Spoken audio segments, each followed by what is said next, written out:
Advocates of diversity, equity, and inclusion, or DEI, are criticizing US President Donald Trump for shutting down government diversity programs by executive order this week and pressuring the private sector to follow suit.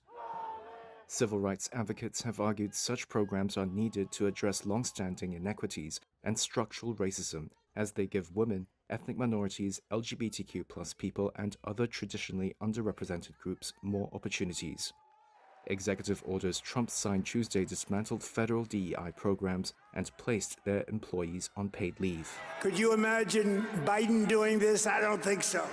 He and his supporters say these programs are discriminatory and weaken the importance of merit in job hiring or promotion.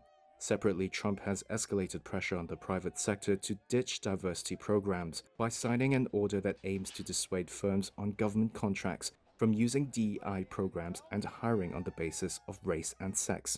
One order he signed asks government agencies to name up to 9 publicly traded corporations, large nonprofits or associations, foundations, and more, which would be targets for what it called, quote, civil compliance investigations.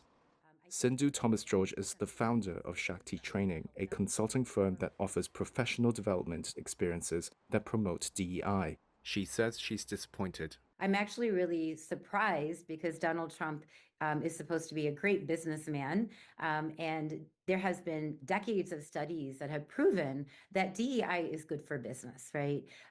DEI is not about affirmative action. It's about helping to co-create a culture and a workplace that everyone can thrive, regardless of your identities. Meanwhile, Dr. Nicole Avant, CEO of Avant Consulting Group, a black, queer woman-owned company that helps other firms achieve equity, told Reuters that Trump's orders could backfire. So I do think that people will engage more in this work because they see like, oh gosh, he is very explicit. He's not implicit in his white supremacist ideals. It is very much so in your face. And I think that will encourage people to fight back.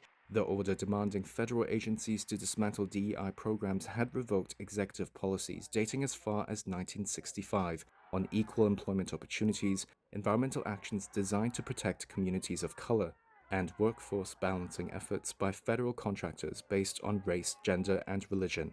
Though the order signed on Tuesday says employment preferences for military veterans could continue.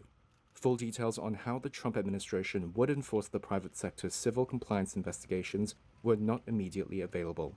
The White House did not immediately respond to a request from Reuters to address criticism from civil rights advocates.